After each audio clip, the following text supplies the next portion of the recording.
दोस्तों, भागदौड़ भरी जिंदगी में हम हमेशा ही अपने काम काजों में व्यस्त रहते हैं और अपने थकान और परेशानियों को दूर करने के लिए घूमने जाते हैं, पार्टियां करते हैं, पिकनिक मनाते हैं।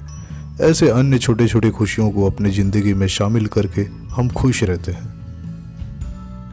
दोस्तों, कहानी मेरे दोस्त अजय की है, जो कि अपने दोस्तों के साथ नए साल की पार्टी करने के लिए गया था और उसके साथ जो घटना हुई थी उसे मैं आपको बताने जा रहा हूँ। तो बने रहिए योर ब्रदर मनीष के साथ। 31st नाइट यानी पुराने साल का दी एंड। जी हाँ, हमारा भी कुछ ऐसा ही प्लान था, पुराने साल को पार्टी मौज मजा मस्ती के साथ अलविदा करने का। मेरा नाम अजय है, अजय पांडे। मैं 25 साल का हूँ। मेरे अलावा मेरे परिवार में मेरी माँ, मेरे पापा और मेरा छोटा भाई है, जो कि मुझसे 2 साल छोटा है। उसका नाम अनिल है। हम जिस कॉलोनी में रहते थे वहाँ हम लोगों का छोटा सा ग्रुप था। इस ग्रुप में मैं, मेरा भाई अनिल और 4 दोस्त और भी थे, यानी कि हम 6 लोगों का ग्रुप। हम सारे दोस्त मिलकर अक्सर घुमा फिरा करते थे, पार्टियाँ किया करते थे। अभी 31 दिसंबर में कुछ ही दिन बचे थे, तो मेरे भाई अनिल ने सभी दोस्तों को शाम को 31 के प्लानिंग के लिए पास के छोटे से ग्राउंड में बुला लिया था। मैं और मेरे भाई के अलावा दीपक और योगेश, हम 4 लोग पहले ही पहुंच गए थे। अब अविनाश और चंदू का हम लोग इंतज़ार कर रहे थे। कुछ देर बाद वह दोनों भी आ गए। हम सारे लोग ग्राउंड में सर्कल में बैठकर 31 नाइट के प्लान पर चर्चा कर रहे थे। अविनाश ने कहा, दोस्तों, इस बार हम लोग गोवा जाते हैं, क्या ख्याल है? चंदू ने कहा, हाँ, आप उन भी वही बोल रहा था, गर्म रेत के ऊपर बैठकर चिल्ड बियर मारेंगे, 31 नाइट फुल ऑन टाइट, क्या बोलती पब्लिक? मेरे भाई अनिल ने कहा। हाँ, तो मज़ा तो सिर्फ तुम 4 ही लोग ले सकते हो। मैं और मेरा भाई शराब नहीं पीता, हम तो नॉनवेज भी नहीं खाते, हम इन चीज़ों से दूर रहते हैं। हम पांडे हैं, हम ब्राह्मण हैं, ब्राह्मण। हा हा हा। मैंने कहा, एक काम करते हैं, हम लोग ऐसी जगह पर जाते हैं जहाँ सिर्फ हम 6 लोग हों। हम लोग वैसे भी काम काज में बहुत बिजी होते हैं, जिसके वजह से हम कम ही मिल पाते हैं और ज़्यादा बातचीत भी नहीं होती। रिलैक्स मिले ऐसी जगह चलते हैं, क्या बोलते हो? पार्टी भी जमकर करेंगे। बहुत देर से शांत बैठे दीपक ने कहा, भाई अजय, मैं आपके बात से सहमत हूँ, बाकी का पता नहीं। चंदू और अविनाश को भी मेरा प्रस्ताव अच्छा लगा और सारे लोग राजी हो गए। अब हम लोग गूगल पर फार्म हाउस देख रहे थे पार्टी करने के लिए, लेकिन 31 नाइट की वजह से सारे ही फार्म हाउस बुक हो गए थे। मैंने दोस्तों की ओर देखते हुए कहा, अब क्या करें यार, ऑलरेडी सारे फार्म हाउस तो बुक हैं। अरे भाई लोग, फिकर नॉट, ये देखो एक फार्म हाउस दिख रहा है, वो पुणे में है। मैंने चंदू के हाथ से फ़ोन लिया और लोकेशन देखा, पर उस फार्म हाउस के आसपास और कोई लैंडमार्क या दुकान, घर, एटीएम कुछ नहीं था। मैंने कहा, नहीं, ये फार्म हाउस बहुत ही सुनसान जगह पर है। चंदू ने अपना फ़ोन मेरे हाथ से खींच लिया और बोला, अरे तू तो तभी बोला, आप उनको शांत जगह चाहिए, रिलैक्स होने का है, शांति माहौल चाहिए, इससे शांत जगह और क्या लेगा? अभी तू क्या हम लोगों को माउंट एवरेस्ट पे ले जाएगा क्या? ये ले फ़ोन और बात कर फार्म हाउस वाले से। मैंने फार्म हाउस वाले को कॉल लगाया। हेलो सर, 31 के लिए फार्म हाउस बुक करना है, हम 6 लोग हैं, कितना पैसा लगेगा? फार्म हाउस वाले ने हमसे कहा, हर एक के 1000 रुपए लगेंगे, टोटल 6000। मैंने फ़ोन को स्पीकर पर रखा हुआ था। मेरे दोस्त भी उस फार्म हाउस वाले की बातें सुन रहे थे। मेरे दोस्तों ने कहा, हाँ, डन कर दे। मैंने फ़ोन पर सर से कहा, सर हम 3000 एडवांस देते हैं, आप अपना अकाउंट नंबर भेज दीजिए हमें।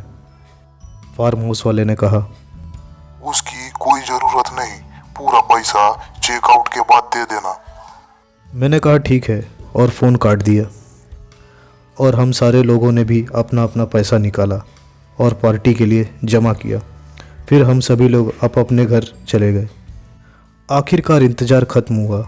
31 तारीख आ गया। हम लोग एक दिन पहले ही पार्टी के लिए सारी शॉपिंग कर ली थी।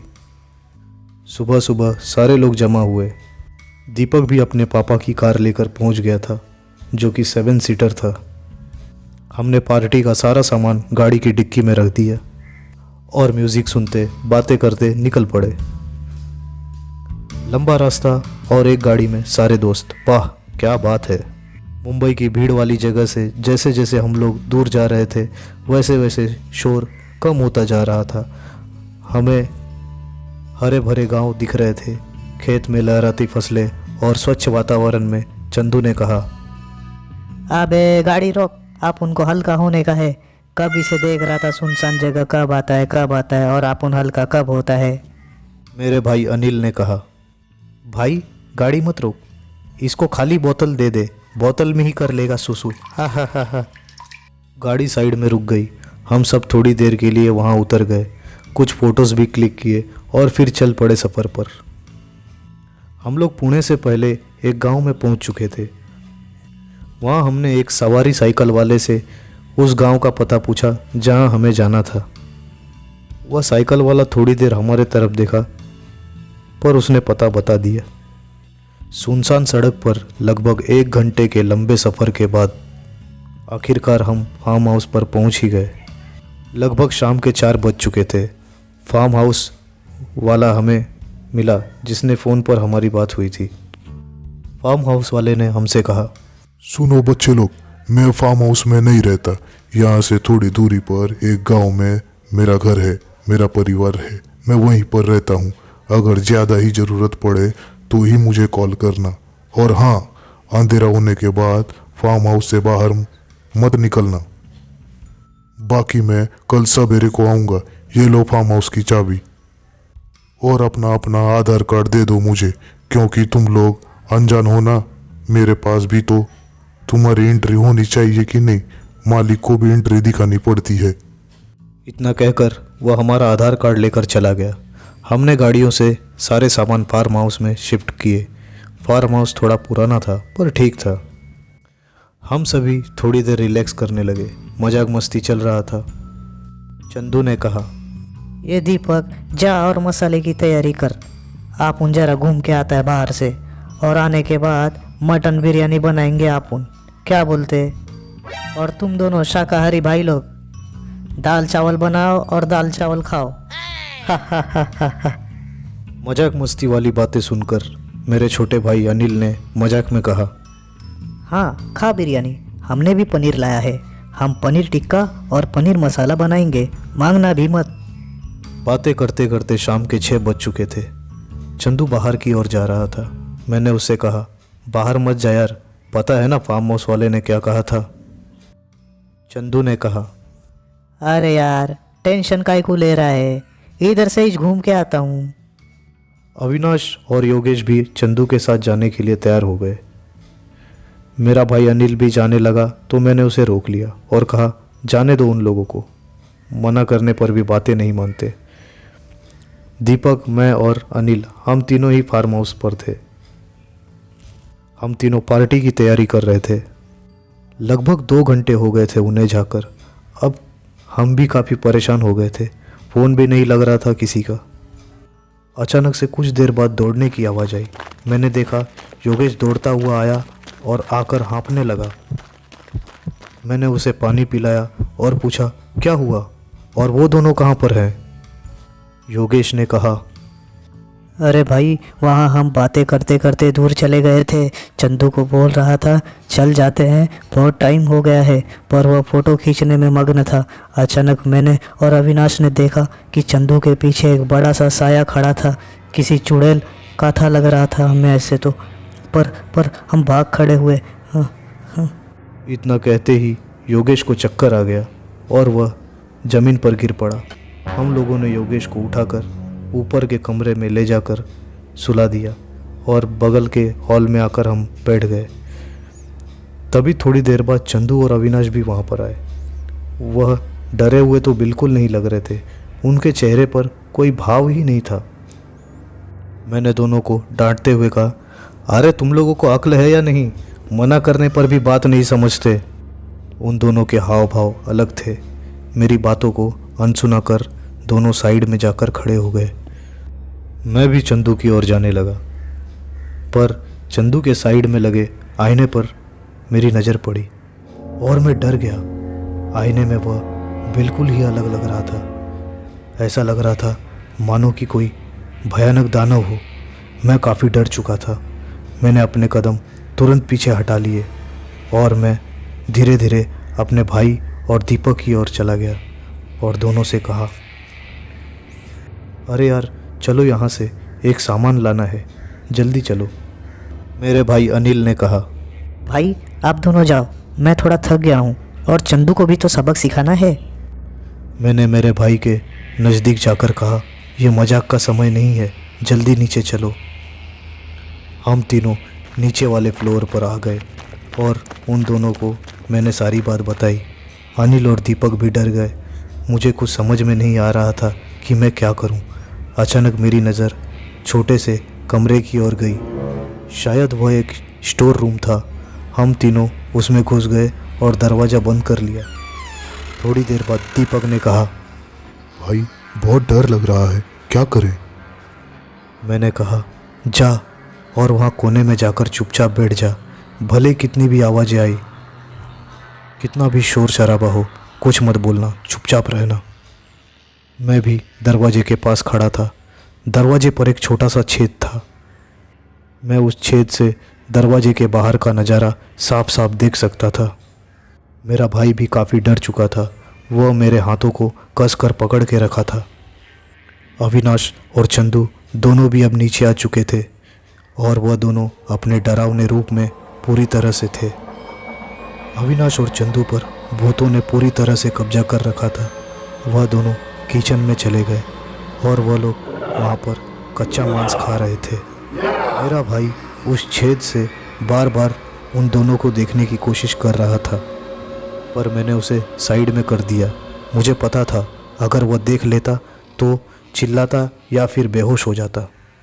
उन भूत प्रेतों की डरावनी आवाज़ों में हम घबरा रहे थे। दीपक तो बुरी तरह से कांप रहा था। मैंने भी आंखें बंद कर ली थी क्योंकि वह दोनों दरवाजे के बिल्कुल सामने ही थे। थोड़ी देर बाद वह दोनों भूत प्रेत सीढ़ियों के पास पहुंच गए। मुझे डर लग रहा था कि अगर वह दोनों ऊपर चले गए और योगेश, जो कि ऊपर बेहोश पड़ा है, अगर उसे होश आ गया तो वह, इस तरह के बहुत ही डरावने ख्याल मेरे मन में आ रहा था।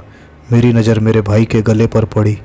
उसके गले में रुद्राक्ष को देख मुझे एक उपाय सूझा। मैं निडर हो गया और मैंने भाई की ओर देखते हुए कहा, अनिल, अनिल, डर मत, भोलेनाथ का नाम ले, जोर जोर से। अनिल ने मेरी तरफ देखा। मेरे निडर भाव को देख वह जोर जोर से भोलेनाथ का नाम लेने लग गया। शिवाय ओम नमः शिवाय, ओम नमः शिवाय, ओम नमः शिवाय, ओम नमः शिवाय, ओम नमः शिवाय, ओम नमः शिवाय, ओम नमः शिवाय, ओम नमः शिवाय, ओम नमः शिवाय, ओम नमः। दीपक भी डर से कांप रहा था। उसे समझ में नहीं आ रहा था कुछ भी। उतने में मैंने भी महादेव का जाप शुरू कर दिया। भूत और चुड़ैल में कुछ तो परिवर्तन हो रहा था। शायद वह भी डर चुके थे और धीरे धीरे हमारी तरफ आ रहे थे। मेरी आंखें बंद थी। मेरा पूरा ध्यान महादेव पर था। तभी अचानक उन आत्माओं के पीछे एक नंदी आ गया। नंदी आगे आकर खड़ा हो गया। उतने में डमरू और शंख की आवाज आई। मेरा आंख अब भी बंद था। मेरे भाई ने दरवाजे के छेद से बाहर देखा। उसने मेरे हाथ को छोड़ दिया। मैंने भी अपनी आंखें खोल दी और मैं भी उस छेद से बाहर देखा। एकदम अद्भुत नजारा था वह। नंदी के पीछे एक साधु खड़ा था जिसके हाथ में त्रिशूल था। और जब मेरी नज़र उस साधु के गले पर पड़ी तब मैं हाथ जोड़कर नतमस्तक हो गया, क्योंकि उनके गले में नाग भी था।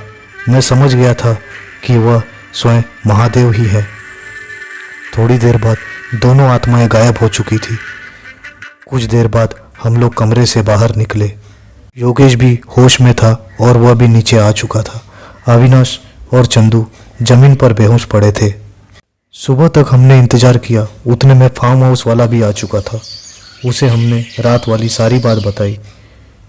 तब तक अविनाश और चंदू भी होश में आ गए थे। हम लोगों ने थोड़ा सा नाश्ता किया और फिर घर के लिए निकल पड़े। गाड़ी चल रही थी, सारे लोग शांत थे। हम दोनों भाई के चेहरे पर हल्की सी मुस्कान थी क्योंकि हमने महादेव को देखा था। बोल बम का नारा है, शंकर तेरा सहारा है। दोस्तों, यह कहानी काल्पनिक जरूर है, पर आप लोगों को कैसी लगी कमेंट में ज़रूर बताएं। और भी नए कहानी के लिए मेरे चैनल को सब्सक्राइब करें। धन्यवाद।